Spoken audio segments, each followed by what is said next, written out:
Hi ವೀಕ್ಷಕರೇ, ಇವತ್ತಿನ ನನ್ನ ರೆಸಿಪಿ ಮಶ್ರೂಮ್ ಪ್ರಿಯರಿಗೆ ಮಶ್ರೂಮ್ ಪೆಪ್ಪರ್. ವೆಜ್ನಲ್ಲಿ ಯಾವಾಗಲೂ ಮಶ್ರೂಮ್ ತಂದಾಗ ಒಂದೇ ಥರ ಅದನ್ನು ಏನು ಮಾಡ್ಬೋದು, ಬಿರಿಯಾನಿ ಮಾಡಿ ಆಯಿತು, ಬಟರ್ ಮಶ್ರೂಮ್ ಆಯಿತು, ಬೇರೆ ಹೀಗೇ ಸುಕ್ಕ ಅದೆಲ್ಲ ಮಾಡಿ ಆಯಿತು. ಸೊ ಚಿಕನನ್ನು ನಾವು ಪೆಪ್ಪರ್ ಮಾಡುವಾಗೇ ಮಶ್ರೂಮ್ ಪೆಪ್ಪರ್ ಮಾಡಿ ಒಮ್ಮೆ ನೋಡುವ ಅಂತೇಳಿ ಟ್ರೈ ಮಾಡಿದ್ದು. ಈ ರೆಸಿಪಿ ತುಂಬಾ ಚೆನ್ನಾಗಿ ಬಂತು, ಟೇಸ್ಟಿಯಾಗಿ. ನಮ್ಮ ಬಾಯ್ಲ್ಡ್ ರೈಸಿಗೆ ಸ್ವಲ್ಪನೇ ಗ್ರೇವಿ ಸಾಕಾಗುತ್ತೆ. ಸೊ ವೈಟ್ ರೈಸ್ ಥರ ಸಾಂಬಾರು ಬೇಕಂತಿಲ್ಲ. ಸೊ ಈ ಮಶ್ರೂಮಲ್ಲಿ ಆರಾಮಾಗಿ ಊಟ ಮಾಡ್ಬೋದು. ನೋಡಿ, ನಾನು ಸ್ವಲ್ಪ ಅಂದರೆ ಒಂದು ಪ್ಯಾಕೆಟಲ್ಲಿ ಎಷ್ಟು ಬರುತ್ತೆ ನಿಮಗೆ ಗೊತ್ತಿದ್ದಲ್ಲ, ಸ್ವಲ್ಪನೇ ಬರುತ್ತೆ. ಸೊ ಆ ಮಶ್ರೂಮನ್ನು ಚೆನ್ನಾಗಿ ತೊಳೆದು ತೆಗೆದು ಇಟ್ಕೊಂಡಿದ್ದೇನೆ. ಈ ಮಶ್ರೂಮ್ ಫ್ರಿಜ್ಜಲ್ಲಿಟ್ಟು ಸ್ವಲ್ಪ ಬ್ಲ್ಯಾಕ್ ಟೈಪ್ ಆಗಿತ್ತು. ಸೊ ಮೇಲೆಯಿಂದ ಅದರದ್ದೆಲ್ಲ ಹೀಗೆ ಸಿಪ್ಪೆ ಟೈಪ್ ಬರುತ್ತಲ್ಲ, ಅದನ್ನು ತೆಗೆದುಬಿಟ್ಟು ನಾನು ಕಟ್ ಮಾಡಿಬಿಟ್ಟು ಇಟ್ಕೊಂಡೆ. ಜಾಸ್ತಿ ದಿನ ಫ್ರಿಜ್ಜಲ್ಲಿ ಇಟ್ಟರೂ ಕೂಡ ಇದು ಫ್ರೆಶ್ ಆಗಿ ಉಳಿಯೋದಿಲ್ಲ.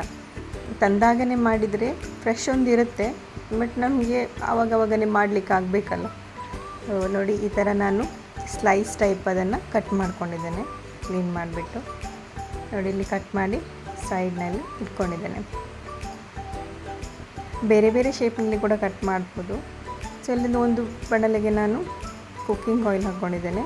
ಇದಕ್ಕೆ ಸಣ್ಣಗೆ ಕಟ್ ಮಾಡಿರ್ತಕ್ಕಂಥ ಬೆಳ್ಳುಳ್ಳಿ ಮತ್ತು ಶುಂಠಿನ ಆ್ಯಡ್ ಮಾಡ್ತಿದ್ದೇನೆ.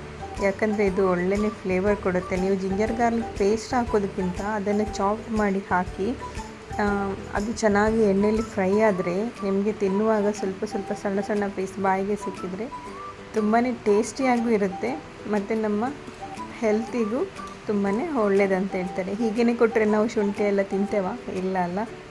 ಸೊ ಆಮೇಲೆ ನಾನು ಸಣ್ಣಗೆ ಹೆಚ್ಚಿರ್ತಕ್ಕಂಥ ಈರುಳ್ಳಿಯನ್ನು ಹಾಕ್ಕೊಳ್ತಿದ್ದೇನೆ ಅದರ ಮೇಲೆ. ಅದು ಚೆನ್ನಾಗಿ ಫ್ರೈ ಆಗಿ ಸ್ವಲ್ಪ ಬ್ರೌನ್ ಕಲರ್ಗೆ ಚೇಂಜ್ ಆದ ನಂತರ ಈರುಳ್ಳಿನ ಅದಕ್ಕೆ ಹಾಕ್ಕೊಳ್ಬೇಕು. ಇಲ್ಲಿ ಡ್ರೈ ಮಸಾಲೆ ನೀರು ಆ್ಯಡ್ ಮಾಡಲಿಕ್ಕೆ ಇಲ್ಲ. ಸೊ ಇದು ಸ್ವಲ್ಪ ಬಾಡಿಸ್ಕೊಂಡ್ಬಿಡಿ.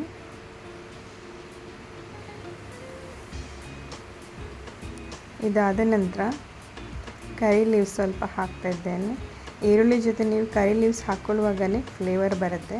ಮತ್ತು ಕಲರಿಗೋಸ್ಕರ ಮತ್ತು ಸ್ವಲ್ಪ ಸೋಯಾ ಸಾಸ್ನ ಇಲ್ಲಿ ಯೂಸ್ ಮಾಡಿದ್ದೇನೆ.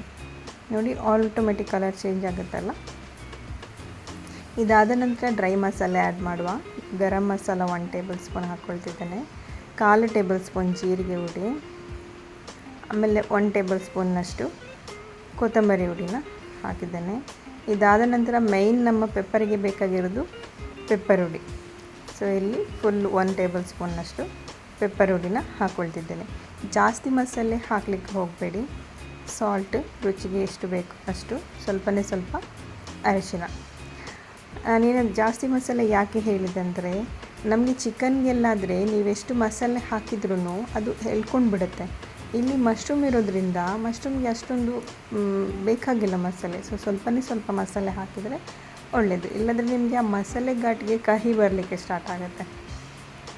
ನೋಡಿ, ಇಲ್ಲಿ ಮಶ್ರೂಮ್ ಹಾಕ್ಕೊಂಡ್ಬಿಟ್ಟು ನಾನು ನೀರು ಹಾಕಲಿಲ್ಲ, ಹಾಗೆಯೇ ನಾನು ಮಿಕ್ಸ್ ಮಾಡಿಬಿಟ್ಟು ಕ್ಲೋಸ್ ಮಾಡಿ ಲಿಡ್ ಇಡ್ತಿದ್ದೇನೆ.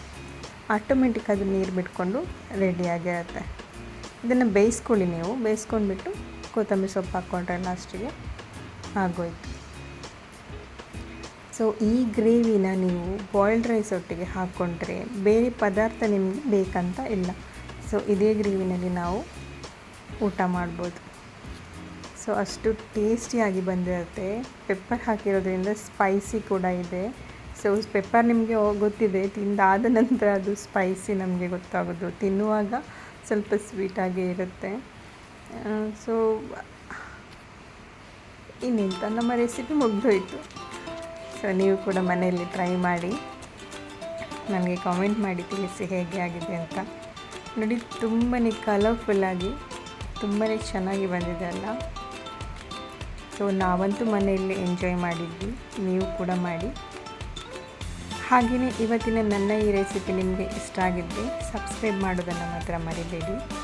ಮುಂದಿನ ಹೊಸ ರೆಸಿಪಿಯೊಂದಿಗೆ ಮತ್ತೆ ಮೀಟ್ ಮಾಡ್ತೀನಿ. ಅಲ್ಲಿ ತನಕ ಟೇಕ್ ಕೇರ್. ಬಾಯ್.